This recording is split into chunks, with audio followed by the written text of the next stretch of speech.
by 17 or the square root of 23 or whatever. Okay, welcome back everybody. We have made it to the end. Final exam review. This is Math 107 just in case.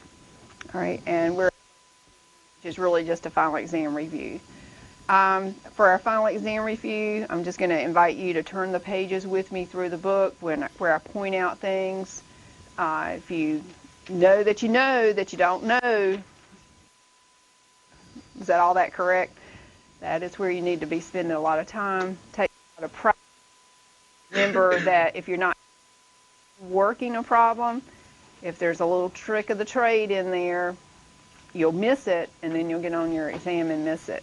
Your exam counts a lot towards your final average, and that's kind of like the finale. It's your opportunity to say, hey, look, I have mastered all this content. I'm ready to move on to calculus. Be sure when you're studying for your pay attention to the instructions to the problem. Am I not working? Okay. All right. Oh, it's over here. All right. Do I need to start all the way over?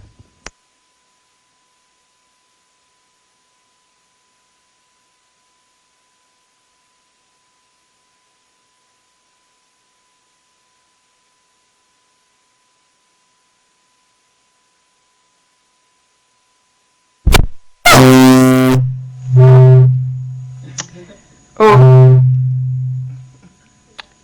We probably need to work on that level. Not good. Are we good? I can still.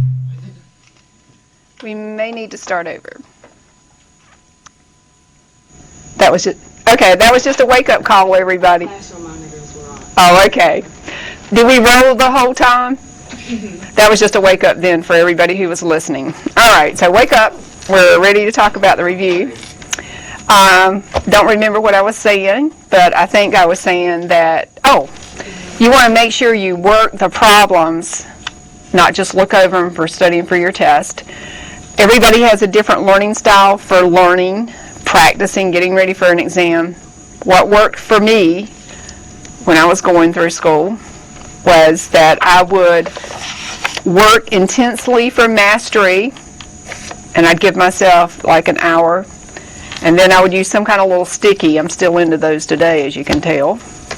And I would mark where I stopped, because I would claim in my brain I had mastered everything up to that. Go take my break, usually got some chocolate, okay. Took a break, ran around, did a few exercises, stand on my head, whatever, then come back and pick up where I left off and continue on with mastery. It's not how much can you flip through the pages in a certain amount of time, but what have you really mastered as you went through. So go for mastery. The next thing that I would encourage you to do, which I've done all along, is as you are studying, when you work a problem, anything that you miss, I would mark it in red, because that's the part you need to keep going back reviewing. You probably won't remember you kept missing that unless you mark it in red, in my opinion. Okay? The day of the exam, as always, I would encourage you to have yourself set up with some problems where you actually sit there and work those to get your brain warmed up and your hand worked up so that you would have it. For me, again, when I was studying for exam, I would go through all my in-class examples, I'd go through the book, work problems, and when I'd finish like test 1 material, I would actually retake my entire test 1, give myself the 50 minutes or whatever the length of your test was, retake the entire test, and then grade it against the answer sheet, and then go back and look at what I actually missed the first time I took the first test and see if I was still making those kind of errors. If you are, that's where you need to be spending a lot of your time. It takes a lot of work to get ready for an exam, and it counts a big chunk of your grade. Because again, that says I have accomplished what I need to go into the next course. All right, everybody good? Okay, so we're just going to flip some pages together, and I'm just going to remind you of a few things. Of course, this course started off in Chapter 2, but you remember you did have the review section of your textbook, and I have noticed several times that everybody had not mastered rational exponents. So I'm on page 74 in the exercises. 74, simplifying some expressions that involve rational exponents. So if you missed that this semester, you need to come back to page 74 and practice. And also, one of the places that you're going to get hurt in calculus, if you haven't mastered it, is simplifying with negative and rational exponents. I teach calculus, so I can tell you these are problem areas. All right, you'll also remember on page 75, you had all this extra practice for the calculus-related factoring. Factor completely. It's been a long time since I have missed a test or a final exam that didn't have calculus-related factoring on it. So you can feel pretty confident you got a calculus-related factoring. And you've got some exercises here on page 75 as well as the sheet that I gave you during class, and it's posted on Vista. Okay? Alrighty. We also didn't go through chapter 1 because those were things that we assumed that you knew how to do before you got into this pre-calculus class. But one of the biggies from this section is solving quadratic equations. Quadratic equations. What's the general form for a quadratic equation? Plus c equals 0, an equation. So it's equal to 0. And when you see a quadratic equation and you can't see how to factor it right off, what are you going to do? Go to the quadratic formula. And if on the final exam you don't have the opportunity to use a calculator, which is really generally, you will not have a calculator on your final exam unless there's some little section, but usually there is none. If you have to use the quadratic formula and you come up with something like a square root of 37, you just leave it. Those are exact answers. We know that you could always go back and plug and chug to get in your calculator. Okay? One of the principles that came up several times in this course that everybody kept missing was on page 114, where you had x squared equals p, x squared equals p, and I kept calling it a square root principle. This book happens to call it solve quadratic equations using the square root method. So I guess the last book I used or memorized was called a square root principle. If you have x squared equals p, without looking any further down, what is x equal to? Square root of p, is that it? Say it loud. Yes, plus or minus the square root of p. It's not just p, but plus or minus. I know that several of you have missed that over and over, so be sure you get that straight. Again, that I can just visualize places in calculus that people mess up on that part. It always seems to come up, so please mark it. All right, so we are, just quickly saw a little bit of sketching, but really we talked about it in terms of quadratic functions. So I'm starting in 2.1, which is where our course really started. 2.1. 2.2, sorry. 2.2. 2.2. And I'm just going to prompt you on some things as we go through here. I'm on page 204. Page 204. I think visually everybody knows how to tell if the graph of something is a function or a set of ordered pairs. And I would say that everybody knows how to evaluate functions. Find the value of the function. That means find the y value. It seemed like we had several questions about domains of a function. Domains of functions. So let's just flip back over here where it talks about the domain. The domain is on page 206. 206. The domain, generally called the x, is the set of all x of a function. Let's see, somewhere or another it said, that was not the statement I wanted about domains. It was somewhere in here it says that you're really looking for the values of x that make the y value a true statement, that it actually works out. I saw that somewhere. Now I don't have a clue where it is. Oh, I know, here it is. Page 212. Page 212. I thought this was a pretty good statement. The domain of a function is the largest set of real numbers for which the value of the function is a real number. So really, when you're looking for a domain, you're saying, can I plug in any value for x and get a real number y value? And where do you have concerns when you're looking at domain?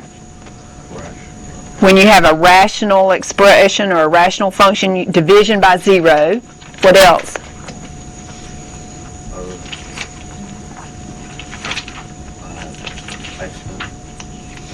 What kind of exponent? Well, a negative exponent would send it down in the denominator to become a rational expression. When else did you have to worry about domains? Square root. If you had the square root of an expression, because you can't take the square root of a negative number, so those were two places. Now, if you look at example 8 on page 212, they're showing you two examples right there. These are division by 0 in B, and C is where you got to be careful that you don't have a negative underneath the radical. A is just a quadratic. You can plug and chug any real number for x, and you get a real number for y. Okay, you can't have division by 0, and you can't have a negative underneath the square root. Those are really the only two places you have to worry about the domain. Okay, so I'm flipping back to the beginning on page 204 to make sure we remember all this.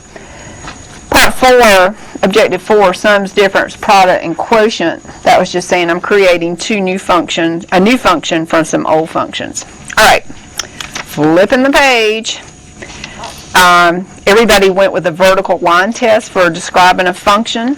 Vertical line test, because that really meant for each x, you had exactly one y, one choice for y. If you looked at a set of ordered pairs, remember you had every x being different. For each x, you had a different, you had only one y value. Okay, evaluating functions. If you want to know the value of the function, this was partly vocabulary. The value of the function just means the y value. What is the value of the function for that given value of x? Okay, a biggie that you can always expect on a final exam. We're on the top of page 211. Page 211. Simplifying a difference quotient. That is going to show up right away in calculus when you start talking about derivatives. That's going to be a little part of the definition of the derivative. So we want to make sure you're good at that. Expect it on your exam. Expect it. Okay? Alrighty. And I think that probably takes care of 2.2. When you went to 2.3, objective 1 was just looking at the graph of a function passing the vertical line test. And part 2 was saying, if I give you the graph, what information can you take away from the graph? And so some great exercises are like on page, well, let's first go to 224. Page 224. This is a really good little exercise because it says, do you understand what the symbols mean? What's the vocabulary telling you? Find f evaluated at 0. When x is equal to 0, what is the y value? So a lot of this is just translation. And C, when it says, is f of 3 positive or negative, some notation you may be looking at is f evaluated at 3. Is that value less than 0?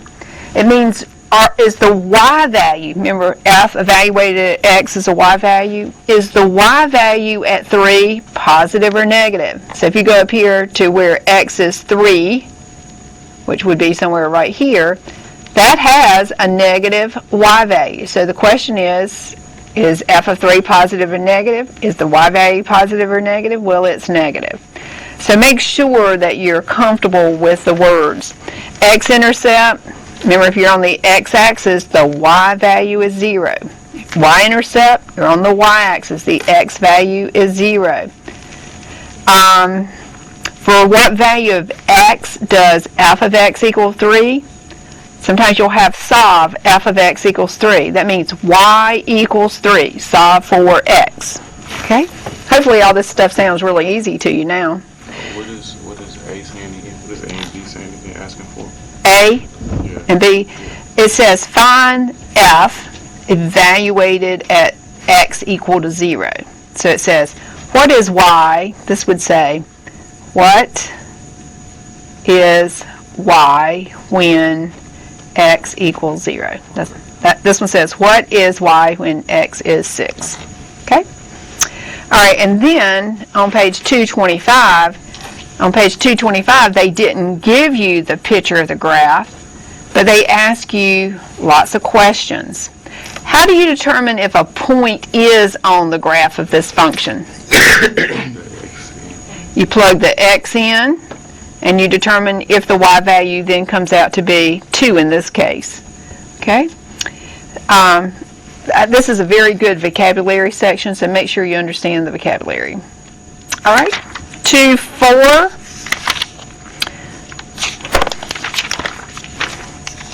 Section 2.4. Page 228. When you get into calculus, you're going to use derivatives for intervals of increasing and decreasing. This was trying to get into your vocabulary. What does it mean for a function to be increasing? And a function increases whenever it has a positive slope, right? Positive slopes, the y values are getting bigger as x gets bigger. A graph is decreasing whenever it has a negative slope, because the y values are getting smaller as x gets bigger. What's a constant function look like? Constant, yep, horizontal line, constant function. Local max or min. Who remembers my little story about local? What had to be true in order for something to be a local? Right, it had to be in a little neighborhood, didn't it? In your relative max and mins, local max and mins, it means within a little neighborhood, is there a highest point or lowest point? Doesn't mean that it is the absolute highest or the absolute lowest, but it means within an open interval. When you're asked to find the maximum value of the function, what are you going to give me on the test? A x value, a y value, or both? Y value. Maximum value of the function, when it says anything about the value of the function, max, you would give me the biggest y value. Okay? Minimum value of the function, local minimum value, and again in calculus they use the word relative often, depends on who wrote the book. That would be the lowest y value. Okay, and you know how to find those for quadratic functions. Where do you find the max or the min for a quadratic function? At the vertex, because a quadratic is the graph of a parabola, right? So at the vertex is where you're going to find your max or your min. Okay, so flipping through all of this, let me just make sure that I have discussed it. You've got all kinds of exercises there. Okay, I think they look all right. Okay, going to 2.5. You started out with linear functions. Before you even turn to this page, 241, too much. What's the general form for a linear function? Y equals mx plus b. The m represents the, and the b represents the y-intercept. Yep. M is slope, b is y-intercept. Okay, you had a couple applications on this. If you'll go back in your notes, we talked about a straight line depreciation. This is a concept you definitely want. So when you're doing your income taxes one day and you're running your own little business, being rich and paying my Social Security, don't forget, you would be depreciating some of your equipment or cars or whatever your business has, you'd be using a straight line depreciation. So that's an application of a linear function. Okay, supply and demand, you're going to see this a zillion times in your, if you take Calculus 131, because it's a very economics relationship. Supply, this is the producer. How much is the producer willing to supply? Demand, what is the consumer willing to purchase? And then you had an equilibrium price, and that was what I called the, who remembers? The happy point. That's where everybody's happy. Okay, this again shows up in your calculus course for, it's called surplus, consumer surplus and producer surplus. You'll be using integration to find it, but you have to first know your equilibrium point. Okay? All right, flipping on through all this, that was pretty much it. Break even, middle of page 251. This again shows up a lot in your calculus class. Tell me what revenue is. Revenue. Excuse me? Profit? That's not a good word when you're talking about revenue. What you brought in, the money you make. The money you bring in that day. That doesn't mean that's profit. That means you brought in this much. Revenue is number of items you sold times the price of that item, right? What is cost? Yeah, your expenses, what does it cost to produce this? Usually you have a fixed cost, which might be salaries, for example, and then you have a variable cost because it costs so much to make the item. A lot of times you have that. Okay, so there's revenue from the sale of the items, there's cost for making the items, and then what is profit? Your revenue minus your cost. Your revenue minus your cost. And break even is really when your profit is zero, which means your revenue equals your cost. Usually when you start a business, you start out in the hole for a while until you've sold so much, and then you either go out of business because you never broke even or made a profit, or you finally make a profit. Okay, all right, words that you're just going to see forever in Math 131. Okay, 255, section 2.6, we're looking at the library of functions and piecewise defined functions. You'll recall that we had some very basic functions with some key points, and then we just shifted those around and kept up with them. You had y equals the square root of x. You had y equals absolute value of x. Of course, you had your linear function, which was a piece of cake.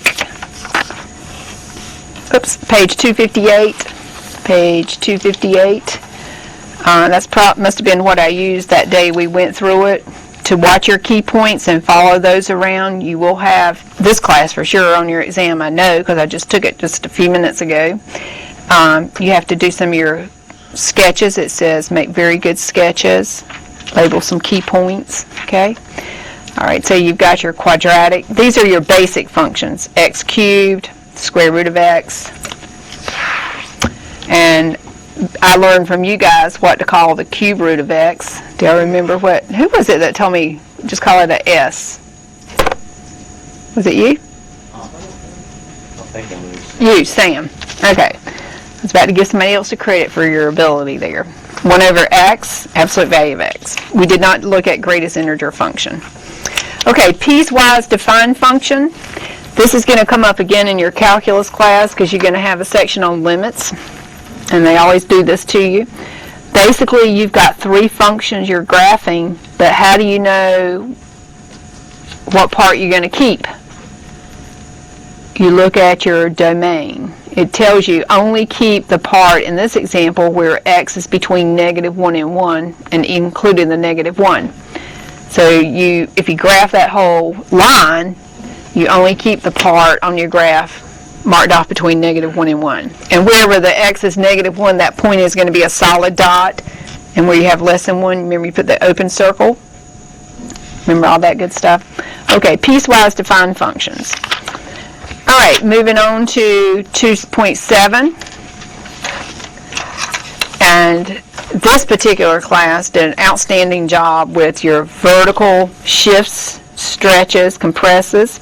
Horizontal shifts, stretches, compresses. Vertical always made sense, I thought. Horizontal always seemed opposite what you thought. Horizontal has to do with that domain. So when it looked like it should be stretching horizontally, because you'd have like f of 2x, what's really happened is your domain has been doubled, so it ends up being a compressing.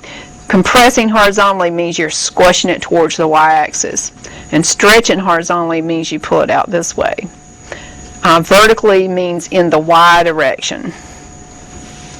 Okay, this is a vertical stretch, and this is a vertical compress. All right? Okay, yeah, we're really, really good at that in this class. Very good, I thought. Okay, page 275,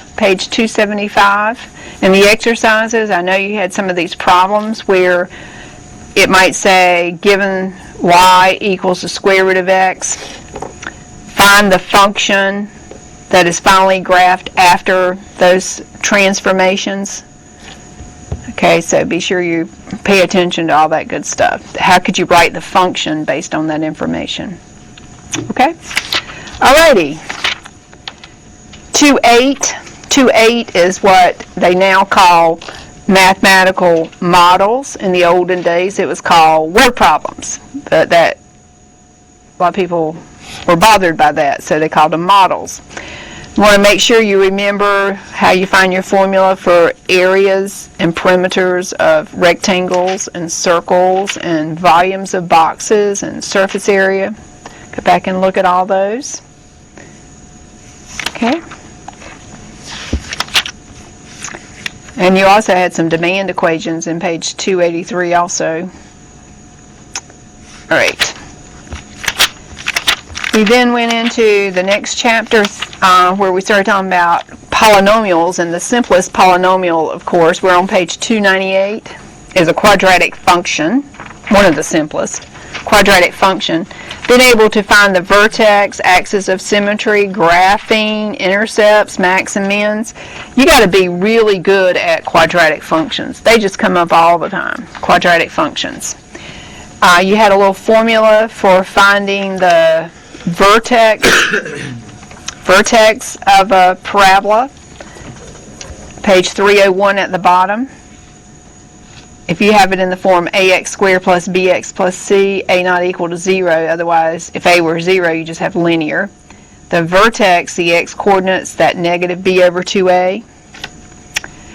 Another place, and this came up because somebody asked a question, I remember, in one of the lectures. You have basically two forms you want to make sure you follow for a quadratic.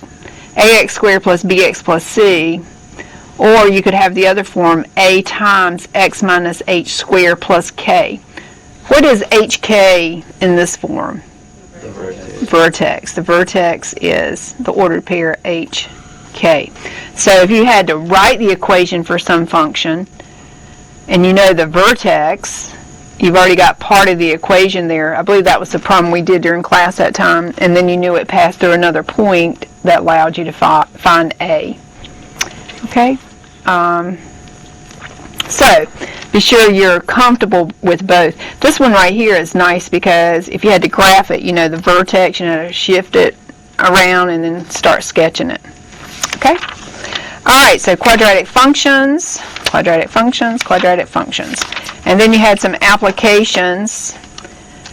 Whenever, in Math 107, when you've got to maximize something, the only thing you know how to do in here is maximize for a quadratic. It just means that when you finish plugging and chugging, you're going to have a parabola that opens down, and you're just looking for that vertex. That will not be the case in calculus, but here the only time you found a max or a min was for a quadratic. And on page 314, I'm sure we did some of these little fence problems with a river. These are always popular problems, and all of you are going to remember me when you get in calculus, because that's usually like the first problem that you use derivatives for maximizing in is fences and rivers. Okay? Alrighty. We then went into section 3.2, polynomial function.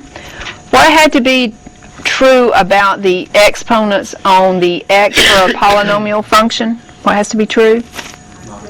They have to be, well, they could be 0, 1, 2, 3, non-negative integers, non-negative integers.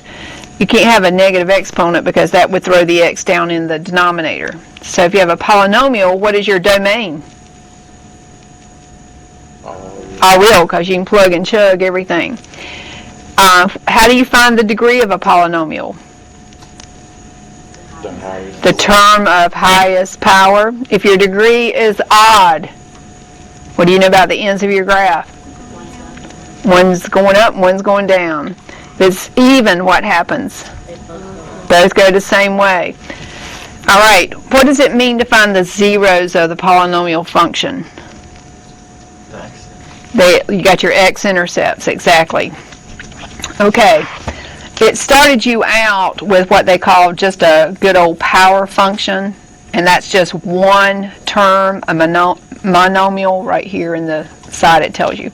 So a power function is the simplest type of little polynomial function, and it was trying to show you about when it was odd and even, but y'all already know that, so we'll just keep right on moving. Okay, one of the things that we did, like on page 323, if we located the zeros of the polynomial function, the zeros, then we used a little sign chart to see was the y value positive or the y value negative, so we knew how to sketch the graph.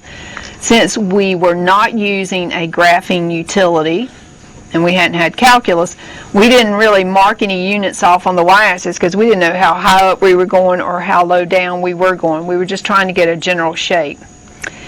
What made this curve touch the x-axis right here and go back down? Because the degree on that factor would have been even, correct. And right below on 323, maybe it's showing you this problem, x minus 1 squared. That's probably a 1 right there. Well, this probably doesn't even go with that particular problem, but if that had been 1, you would have had touching it. I imagine this one would have been up, but I don't really know. If it's odd, it goes through. If it's even exponent, it touches it and goes back around. And that would be explained to you on page 325.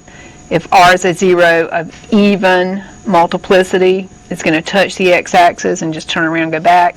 If it's of odd multiplicity, it's going to cross right through. Okay?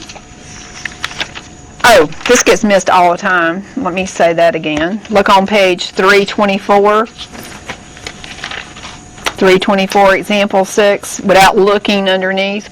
What are the zeros of this polynomial? X equals 0 and x equals 2. Too many people forget that factor x squared out there. X at 0 and x at 2. 2 zeros. The 0 is of multiplicity 2, and the x equal 2 is just multiplicity 1, I guess. Okay, we've already done in behavior. We use sign charts for graphing. These were all polynomials that you could factor easily, like I'm on page 331. They either gave you the factored form, or it was well, actually, as I'm looking at it, all of these were pretty much factored for you, so you could easily see the zeros. Okay, after we get over in about section 3.6 or 5, they tell you how to find it if it's not already factored. Okay, 3.3 went into rational functions. What's a rational function? Rational. It's a fraction. It's a fraction, and what kind of functions in the numerator? A polynomial function in the numerator and a polynomial function in the denominator not equal to 0. Rational function. A rational function has a polynomial in the numerator, polynomial in the denominator. So when you're looking at the domain of a rational function, I'm on top of page 335. Domain. You know you cannot divide by 0. So what made this function not give you a y value that's real? Well, if x is equal to -5, we got division by 0 impossible. Okay? Where do you look in this function to find the x-intercepts?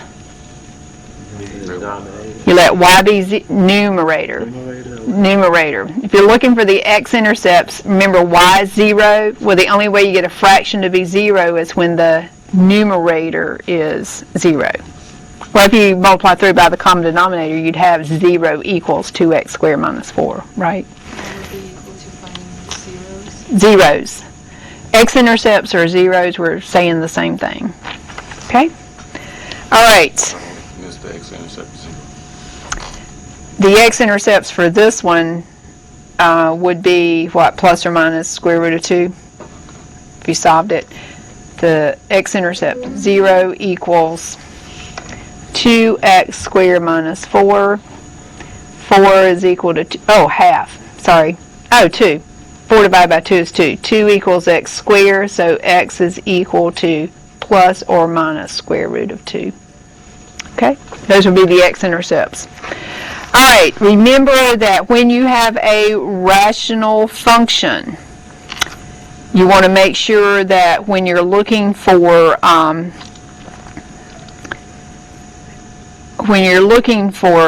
actually asymptotes, that's where you're going to need to really be careful that the thing is reduced to lowest terms. You get your domain before you touch it. Okay? You can't simplify when you're asked for the domain of your rational function.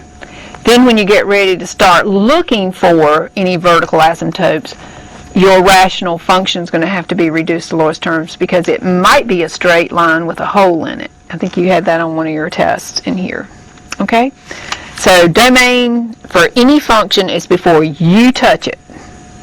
And then if you want to change its appearance, so be it, but you got to carry your domain with it. All right, so let's get to asymptotes for a rational function. All right, I'm on page 339 first. I'm on page 339 for vertical asymptotes. All right, first of all, what is the domain of A? Can you see it? What's the domain in A? 2. X cannot equal 2. X cannot be 2 or -2. X can't be 2 or -2. All right. Is this fraction reduced to lowest terms? Are there any common factors in the numerator and denominator? No, you can't simplify that any further. So what are your vertical asymptotes here?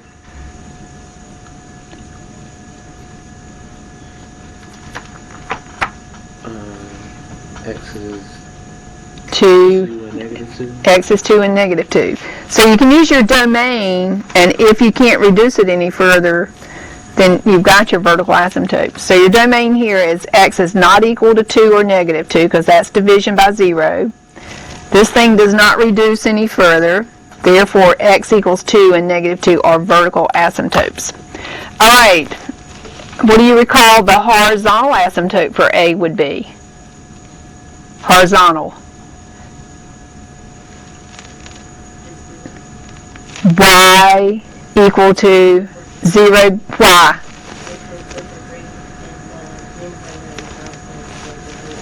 Exactly. The degree in the numerator is less than the degree of the denominator, therefore y equal to 0 is a horizontal asymptote. Good. What about B? What's your domain in B? X not equal to 1. X not equal to 1. Okay, now if we're looking for the vertical asymptote, this will not reduce any further. So what is the equation for the vertical asymptote? Vertical. What kind of 1? X equal to 1. The vertical asymptote is x equal to 1. Now, I've just marked through all this with the marker by mistake. Hopefully you can still see your book. What is the equation for the horizontal asymptote here? Y equals 1. Y equals 1. Why? Because they both had the same degree. They both have the same degree, so you use the leading coefficient in the numerator and the leading coefficient in the denominator. Y equal to 1 is your horizontal asymptote. Okay, let's go to C. What's your domain here? All real numbers, because x squared plus 1, x squared is always positive, add 1 to it, there's no way this thing will ever be 0. Okay, what is the equation for your horizontal asymptote? Y equal to 1, because the degrees are the same here. Okay, let's see if I can factor this. That's x plus 3, x minus 3, x plus 7, x minus 3. All right, don't be looking ahead. What is the domain for D here? Domain. X not equal to negative 7. X is not negative 7, and X is not 3. All real numbers except for those. Okay, now what is my vertical asymptote? How many do I have? That x minus 3 is going to cancel out, isn't it? So where x is equal to 3, there's got to be a little hole in your graph is what's going to happen. Okay, because that divides out. So you only have one vertical asymptote, and that will be at x equal to negative 7. X equal to negative 7. Okay? All right, and then it's explained to you right here. The only 0 in the denominator is negative 7. X equal to negative 7 is your vertical asymptote. So always do your domain first, and then go to your vertical asymptote. Yes? When you're graphing, how do you show the hole on your graph? Well, what you're going to end up doing is graphing this rational function right here, x plus 3 over x plus 7. Let's just do that real fast, because y'all like to do these things. So you got a vertical asymptote, whoops, way over here at negative 7. X equal negative 7. And then you have a horizontal asymptote where? Horizontal. At y equal to 1. Y equal to 1. What's my y-intercept here?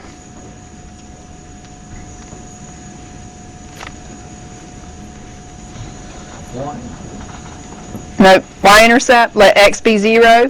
What's y?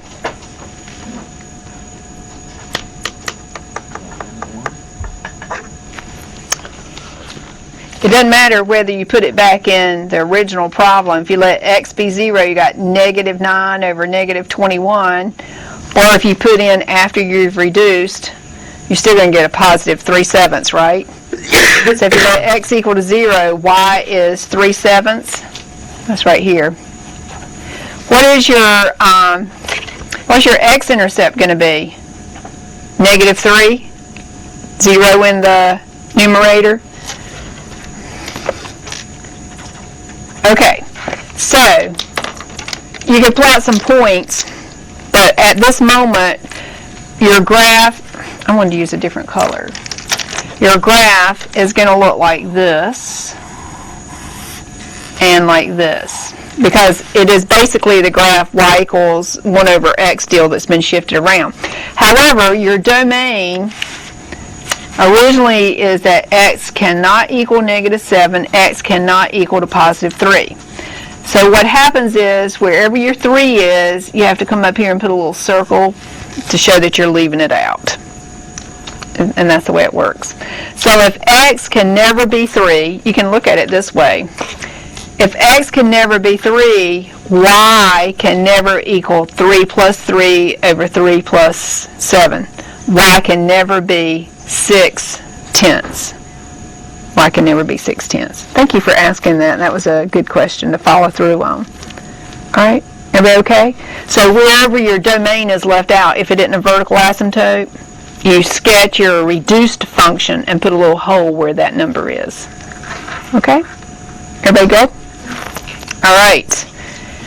We're in 339. We did our horizontal asymptotes. You'll remember, by the way, for a horizontal asymptote, we would say, what is the limit as x approaches infinity of our function? That just means as x gets bigger and bigger and bigger, what does the y value get closer and closer to? And this really is your horizontal asymptote. As long as x gets really big, it starts to approach that number. Or as x gets really small, as in the case over here, it starts to approach that number. So in this particular problem for my function, as x gets really big, the y value approaches 1. Y value approaches 1. Okay, very important for calculus, very important. Okay, the rules for horizontal asymptotes were on page 343. I think all you guys have got that good. Okay, we're headed to, we didn't do 3-4. 3-4. Then we went to 3-5.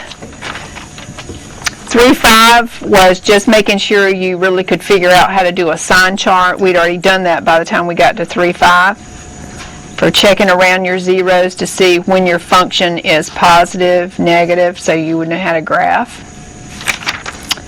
And the same deal with inequalities. You checked around your zeros as well as vertical asymptotes you might have. The key thing though, let me point this out on page 363. 363, very important, that when you are solving a rational inequality, be sure you highlight this in orange, red, or whatever, you got to have a 0 on the right side. Same thing with a polynomial. Whenever you're working with an inequality, you got to have a 0 on one side so you can set up your little sign chart. Page 363. Okay? Alright, then we were before section 3.6, when we worked with polynomial functions, they were already factored for us and we were able to see the zeros. This section was wanting to take you a step further and say, well, if it's not already factored, how are you going to try to come up with some zeros? So it started out with some theorems to help you out. The remainder theorem is very helpful because some of these polynomials, by the time you plug and chug, the numbers are awful. But the remainder theorem said, basically, if you wanted to evaluate a function, we're on page 368, at some number c, you could actually divide that function by x minus the c, and whatever the remainder was, that was the same as the value of the function at c. So the remainder theorem was a helpful tool for trying to locate zeros of a polynomial. And then, moving on down to the factor theorem, if that remainder comes out to be 0, or the value of the function at c is 0, then you automatically know one of the linear factors for that polynomial. That was sort of summarized at the top of page 369. If f of c is 0, then x minus c is a factor. If x minus c is a factor, then f of c is 0. Okay, so those were helpful for locating x-intercepts or zeros of the function. Okay, page 370. Page 370. You had a little tool for helping you find any rational zeros that you might have. If there were not rational zeros, this theorem was not any good. Like if you were looking for this theorem is no good if you had like something like x squared minus 6 for your polynomial, because the zeros for this are square root of 6 and negative square root of 6, and that's not a rational number. So this theorem only works when you have a rational number, which is what? A fraction, and the numerator and denominator are integers. Okay, a rational number. Numerator and denominator are integers. Of course, the denominator could never be 0. Okay, so then you did all your little factors of your p's and your factors of your q's, and you used synthetic division looking for a 0. Once you found a 0, remember you could use that next line of your synthetic division. We called it a depressed equation as you kept breaking it down, trying to factor. Here in the example above, you probably did the synthetic division with negative 6 and got a 0, so the x plus 6 is a factor. This would have been the part that was left on that line for the synthetic division. That's called a depressed equation. And once you get down to a quadratic factor or quadratic formula or something to finish instead of continuing to check using your synthetic division. And sometimes you might get some complex zeros in there, so you know then your quadratic's already in irreducible form, irreducible quadratic. Okay?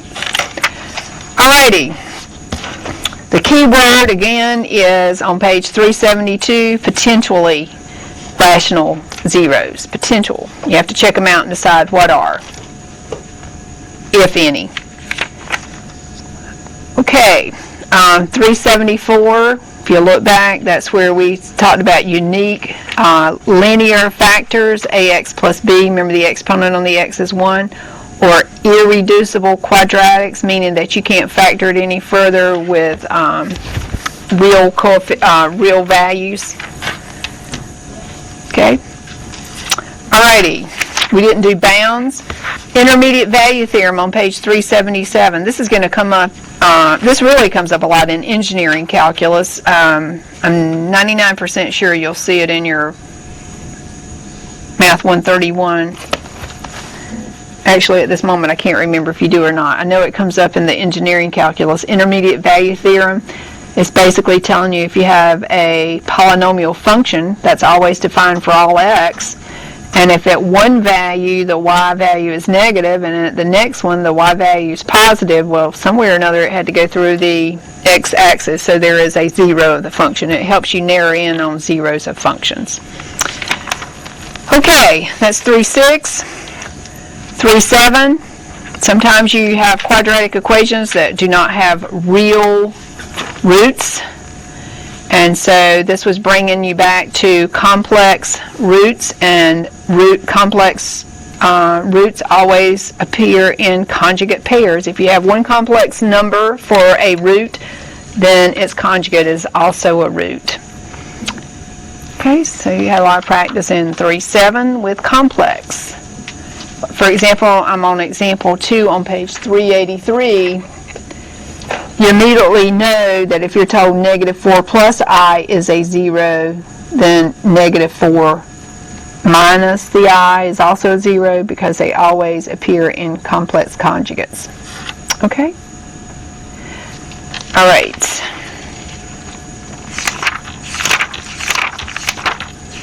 Exponential and log functions. I think we're going to break here because you guys look like you're about to zone out. And this is where we need to, the exponential and the log functions, where we need to spend a lot of time talking again. So let's take a break, go get some caffeine, and come back and we'll pick up here. Okay?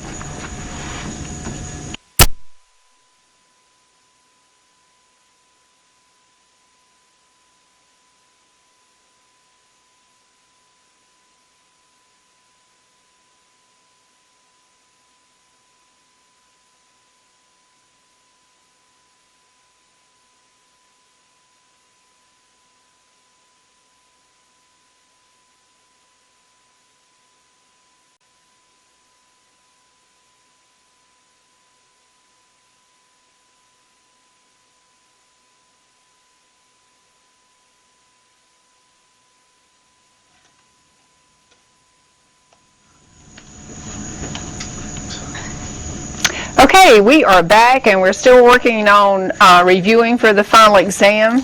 We had gotten up to chapter 4, the exponential and the log functions, and we are turning the pages, making sure that we remember everything. The first thing in chapter 4 that you did was the composition of functions, and the whole purpose of it being in the section on exponential and log functions, because you were wondering if the title of the chapter was exponential and log, and all of a sudden you're doing composition of functions, what's going on?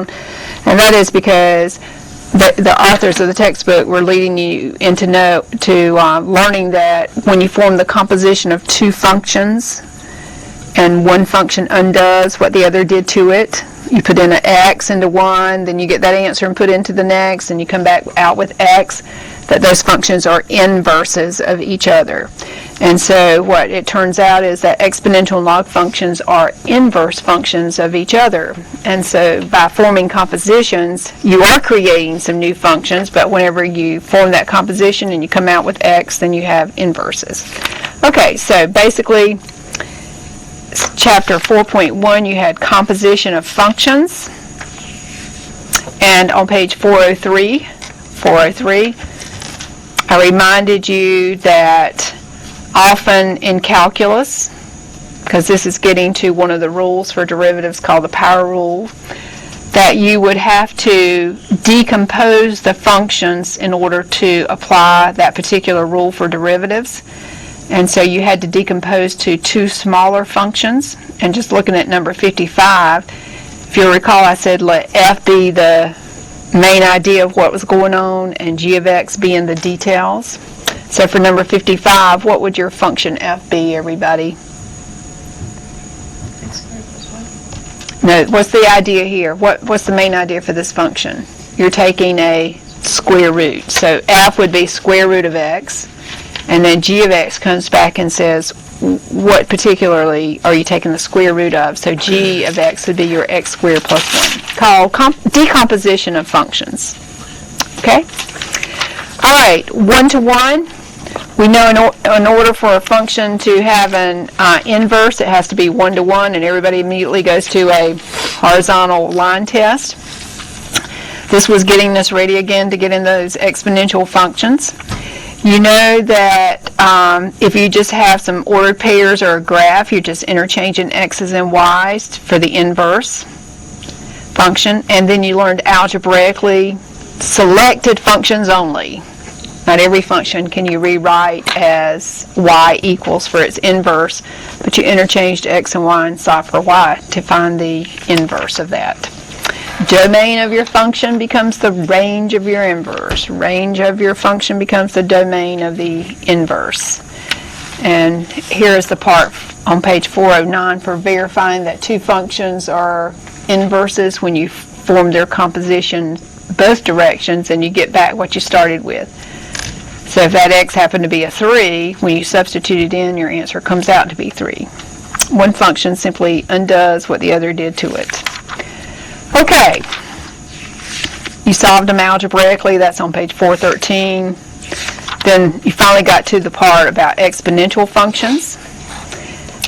Remember, an exponential function, we're going to define it as a constant raised to a variable exponent. And that constant needs to be a number bigger than 0, not equal to 1, for it to be an exponential. And whenever that base is bigger than 1, you're going to have your exponential growth. And when your a is between 0 and 1, you had your decay.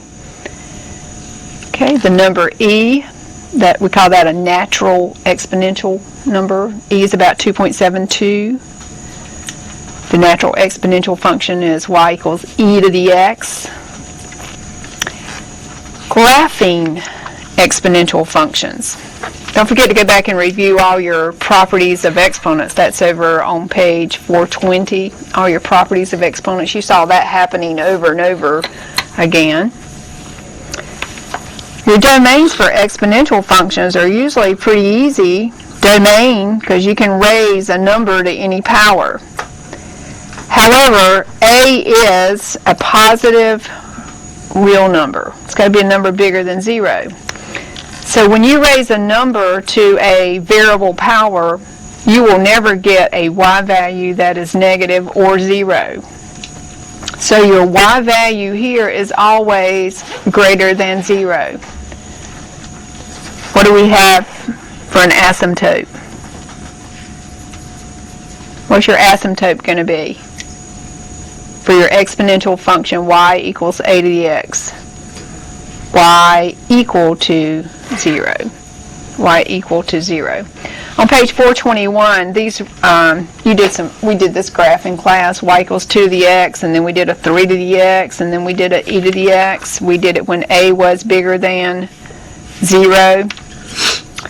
And here on page 424,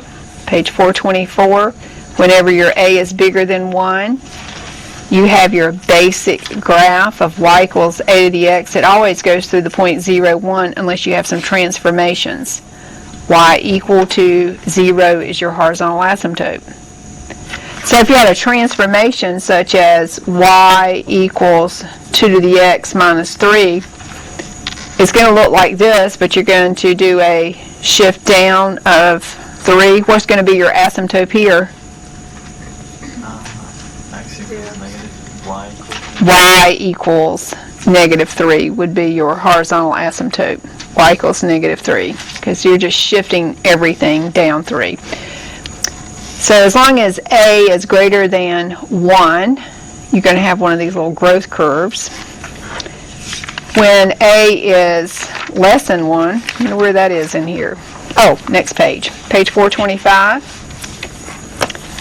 That just means you're looking at something like y equals 1/2 to the x, which is really the same thing as y equals 2 to the negative 1 to the x, which is equal to 2 to the negative x. And you saw that when we got into those decay, those radioactive substances that had half-lives. That's just taking you back to where your a is between 0 and 1, and that is your decay curve. And you got your y-intercept still at 0, 1, and you have a horizontal asymptote at y equal to 0. So your basic exponential curve is either going to be a decay or a growth curve, and you have y equal to 0 as your asymptote. Then with your transformations, you're going to move that asymptote around if you have a vertical shift or stretch. Is there any questions about that? Horizontal asymptote. An exponential equation is going to have a horizontal asymptote. Okay. For solving exponential equations in this particular section, you use this little rule on page 428 that when the bases are the same, you simply set the exponents equal. By the time we got to something like section 4.6, we found out that you could take the log of both sides of an equation to solve. But here we were able to get like bases. So you had to play around, and your bases were usually your prime numbers like 2, 3, 5, or 7.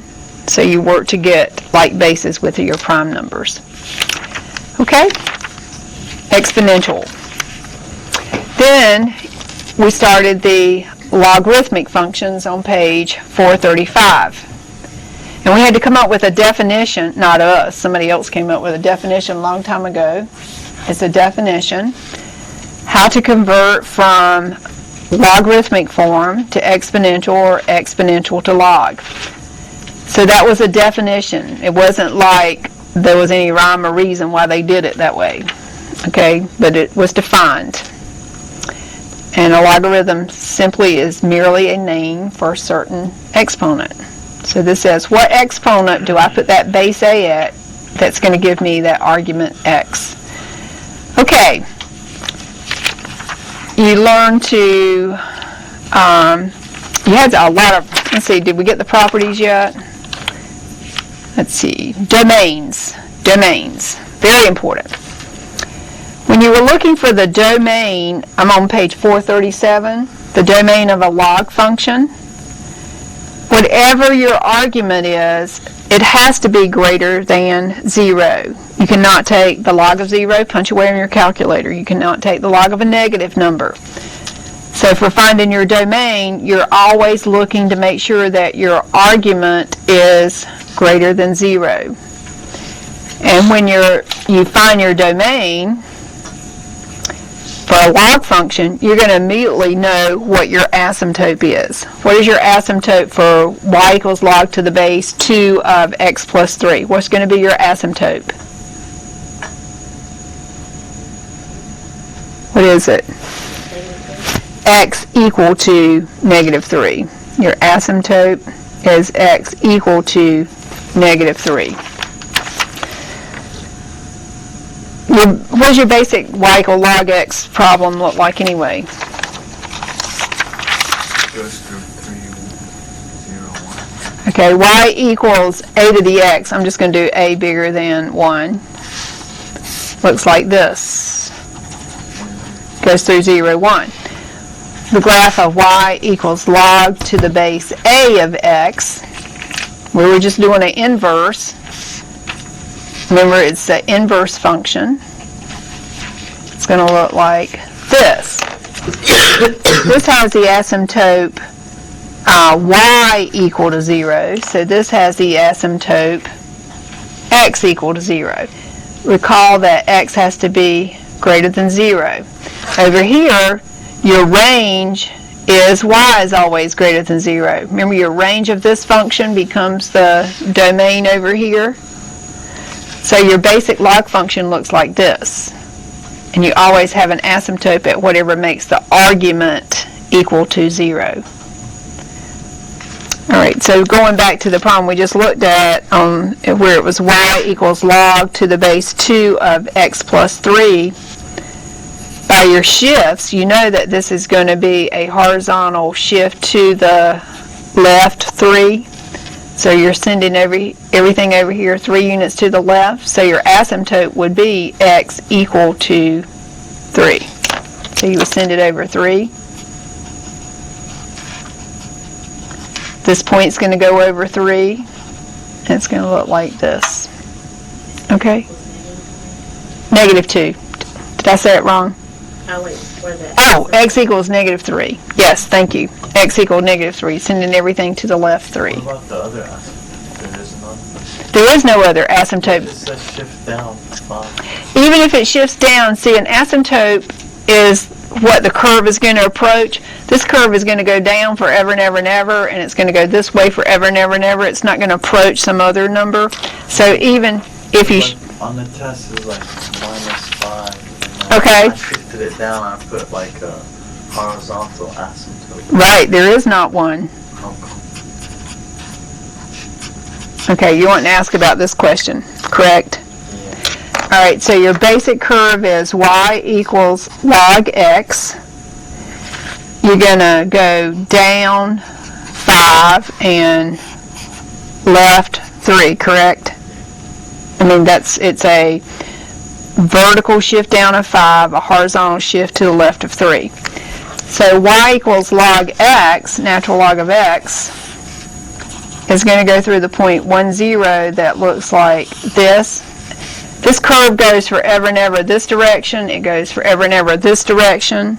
So the only asymptote you have for y equals natural log of x is x equal to 0. But the shifts is going to send your asymptote and this point all around. But you only have one asymptote to begin with, so all of a sudden you're not going to have another asymptote. An asymptote is a value or a line that the curve approaches, and so this is not approaching anything going down. So for this one, if you were graphing this, you're going to send it over 3 to the right. So this would be left, 1, 2, 3. Everything's going over 3. So this point goes over 3. The asymptote goes over 3. So the first part is y equals the log of x plus 3. If I were graphing that, it would look like this. This -5 says now pull everything down 5. So if you're following this little point, you would bring it down 1, 2, 3, 4, 5. So this point now is right here, which would be -2, -5. Your asymptote is just pulled down, and it still looks like this. Okay, an asymptote is the line that this thing is approaching. This one is still headed off in the direction of positive infinity, so it isn't approaching a line like x equal to y equal to -5, which I think is what you told me on the test. Yeah, asymptote is what the curve approaches, and that's not approaching it. The curve's going to infinity, but here it's approaching -3. Does that make sense? So it'll be y equals This is x equals negative 3. Y equals negative 3 is down here. Oops, up here. Up here. Excuse me? There is no. Right, there is no horizontal asymptote for a log function.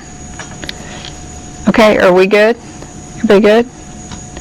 Your exponential function has horizontal. Your log has vertical. All right, so how are we going to remember this? Exponential has horizontal. Y'all know any cute little saying? Exponential has horizontal. Log has vertical. Okay, I just saw it. Isn't vertical straight up and down? There you go. That goes with the log. All right, so vertical is like a L. Now don't miss it. Okay, got it? All right, so back here on page 437, I'll be sure to use that next time I teach this class. L for vertical asymptote. All right, whenever you're looking for a domain of a log function, remember your argument cannot be 0 or undefined. Okay? Alrighty. Natural log functions just have base E. Here's a graph of one of your log functions on page 441. Log, there's your L, your vertical asymptote. Okay? Now you'll never miss it again. Solving log equations, that's just switching from log form to exponential. Remember that if you have a log equation and you have a variable as part of your argument, you're probably going to have to switch to exponential form to get rid of the log. It's log of. It's a function. Okay, I think we are good with 4.4. 4.5 was, I remember on the test some people were not recalling all these identities and laws. You have to know those. You're probably wondering, well, how does all this come into calculus? You have log differentiation where you have to use some properties, and you have identities, so you've got to know it. Your log to the base A of 1 is always 0, and log to the base A of A is 1. Get those memorized. These are some identities that showed up on your test. Be able to simplify those. And then being able to use your properties of your logs. Be able to use your properties of your logs. The one that I recall that most people missed was log to the base A of m raised to the r. You forgot how that r in front worked on that so that you could simplify. And if I recall correctly, you had problems similar to this on the test this time. Practice writing it in as a sum of simple logarithms in its simplest form. This, what's going to happen is you may have a derivative in calculus. If you can use your properties, your derivative is a piece of cake. So you're just making life really easy. Be sure you practice those. All right, top of page 453 is where you said take the log of both sides. You had a change of base formula, the bottom of page 453. Everybody was pretty good at that, the best I remember. Okay, page 457, 4.6. Using your properties to solve some log equations and some exponential equations. Most of the time in this, you had to apply some properties. I'm on page 461. You had to apply your properties of logs and then convert to exponential form. Notice that on number 12, you have a 2 on this side compared to a problem like number 36, where you have a log on both sides. So in number 12, you had to use your property and then convert to exponential form to solve. In number 36, you have the log to the base A of whatever on this side equals log to the base A of whatever on this side, so that meant the arguments were equal. So be sure you're noticing the difference between those two problems for solving. Okay, our applications, everybody did good on this. You had good old compound interest for an application, where N is the number of interest conversion periods in a year, T is number of years. The fun part of this was that you found out that you could use shampoo. A equals P e to the RT. I'm on page 466. For just making some wise financial decisions, because interest rates never stay the same anyway. P is the amount of the investment, A is the future amount, R is the nominal rate in the problem, and T is time. Compounded continuously, as opposed to compounded monthly, daily, semi-annually. Okay? And then after that, you looked at growth, uninhibited growth, and you'll recall that even though they showed you a different formula, those were just symbols. So you could always use shampoo, P e to the RT. Whenever R is greater than 0, you got growth. And if you, for the decay on page 475, you still can use P e to the RT, but if that R is negative, you had decay. You had doubling time and half-lives problems to work. A lot of examples on that. Okay, then we jump to chapter 6, trig, which most of you found a lot easier.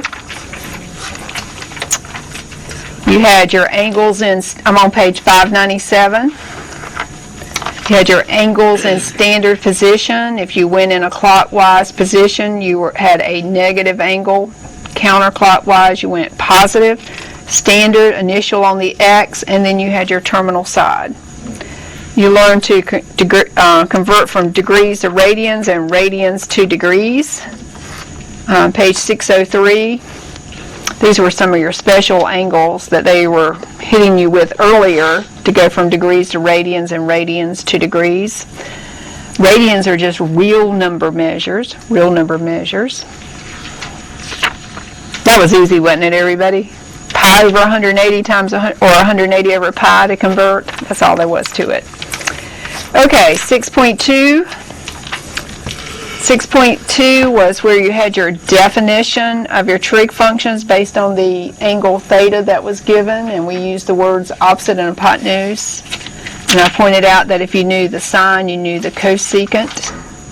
If you know the cosine, you know the secant. And these were all acute angles in section 6.2. Acute angles, angles less than 90 degrees. Acute angles. And you'll remember that an objective of this course was to take it further and say, what is the angle? What'd you use on your calculator for what is the angle? The inverse, sine, cosine, and tangent. Don't forget, when you're using your calculator, you're checking out what mode you're in. Are you in degree mode, or are you in radian mode? Because if you're looking for an angle in degrees, you got to be in the degree mode. You're using the acute angle. You're using your inverse trig functions for that, sine, cosine, and tangent. Yes? So when you're saying what is the degree, that's the time when you're going to have your mode in degrees. But if you're actually just using a standard cosine, sine, is that when you're just going to stay in radian? No. If I understood your question correctly. The answer is no. Let me back up and make sure that I translated your question just right. Okay. Your question is about modes on the calculator, degree versus radians. Okay, so here, let's do degrees first. Example 1, 37 degrees of 5, and you're asked to find this side. So what trig function would you use? Sine. Sine of 37 degrees equals 5 over the question mark. You don't call that an x. You guys didn't like question marks. So x then is 5 over the sine of 37 degrees. So in order for me to finish this problem, I have to be in degree mode, because I'm going to say, in this case, 5 divided by the sine of 37 degrees. See, it doesn't know it's a degree unless I had it in the right mode. And that's going to give me 8.308, okay? If the problem said find theta in degrees, okay, if it says find the angle theta in degrees, and I'm given this triangle like this, I'm going to have to be in degree mode for the calculator to give me degrees. So I would use tangent of theta equals 2/5. What is the angle? Therefore, I would have to go theta equals inverse tangent 2/5. And now when I do that on my calculator, inverse tangent parentheses 2 divided by 5, my angle theta is 21.8 degrees. Okay, so the first example, I was given the angle in degrees. The second example, it asked to find the angle in degrees. All right, we're good on degrees. Now let's go to radians.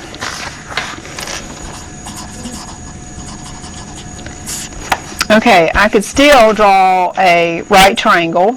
I could put 1.57.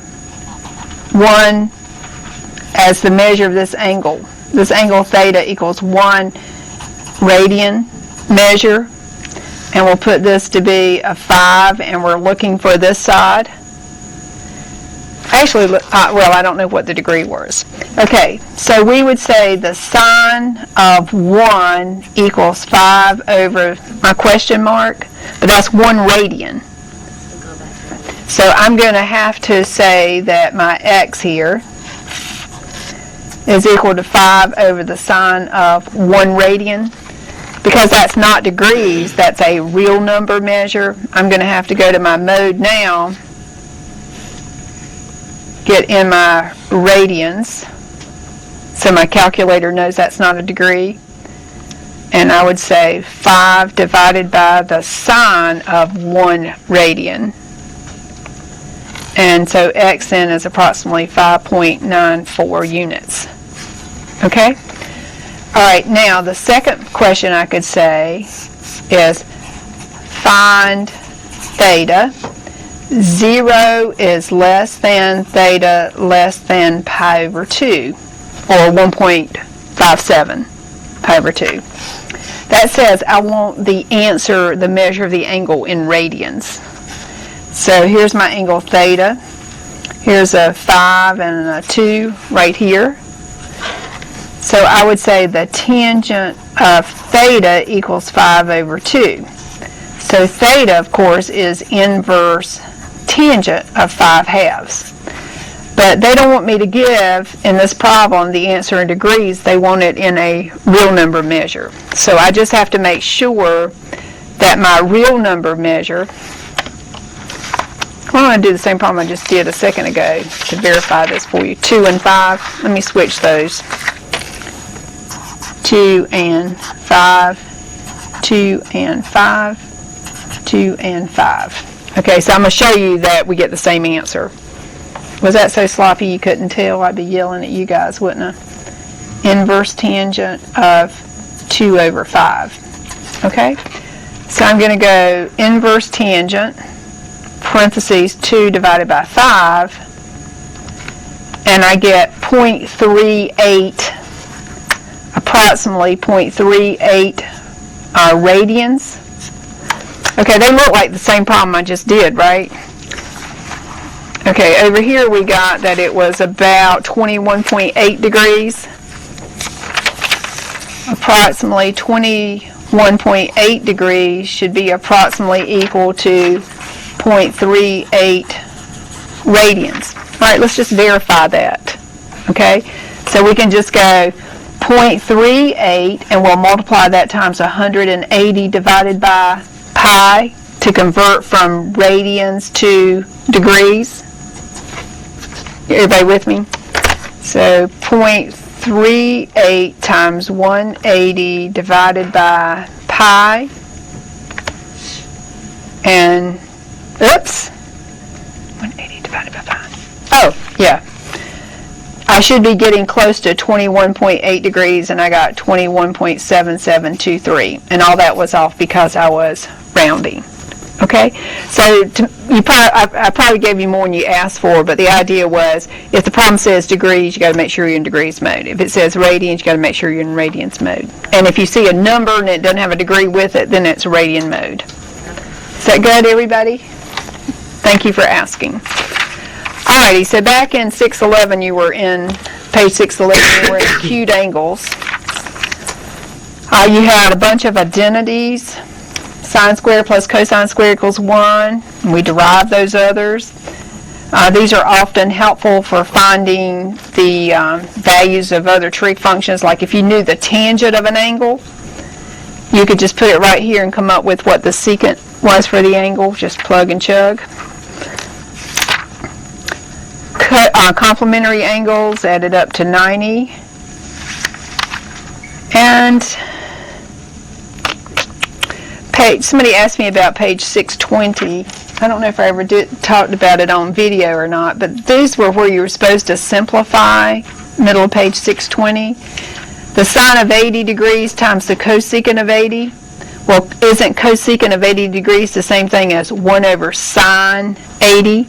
So sine of 80 times 1 over sine 80 is 1. So you were just simplifying those. Okay? You went to page 623. This was where you had your special angles that you're memorizing the exact values for. Don't forget to be memorizing those. Okay. Solving right triangles. Remember how you find your angle of elevation? I'm on page 629. Remember, you take your eyes out straight and then you elevate if the problem talks about angle of elevation. Angle of depression, you take your eyes out straight and look down to something. Angle of depression, so you know where your angles are. When you have one of these word problems, you say to yourself, I know an angle, I know this side, I know the other, I'm looking for the other, and you listen. Am I using words opposite, adjacent, hypotenuse, so you know what trig function you're using? Y'all seem to be very good at that. That was on page 629 in case I lost you. 629. Okay, best I remember, everybody was really good at this. 6.4 was new material since the last test. This was when you were going outside the first quadrant. And we wanted to be able to use our trig functions, so we came up with those little reference angles and reference triangles. Remember, the reference angles always with respect to which axis? The x-axis. Always with respect to the x-axis. I was trying to find that. Here we are on page 640. Page 640. So when you have the terminal side passing through some point, if you happen to be over in the second quadrant, you're just going to draw in your little reference triangle and just note if you're in the positive y direction or the negative y direction for your negative or positive sign. Your cosine was your adjacent, so you were always on your x-axis looking for the adjacent side. So if you're over here, you're going to have a negative cosine. If you're in the first or the fourth quadrant, you have positive cosines. When you knew your reference angle, you were, like for example, the sine of 135 degrees, we're on page 641. It says find the exact value. That was kind of a hint that that was one of your special angles, I think. 135, you would be in your second quadrant, right? So 180 minus 135, you had a 45 degree reference angle. If you're in your second quadrant, your sine is positive. What's the sine of 45 degrees, everybody?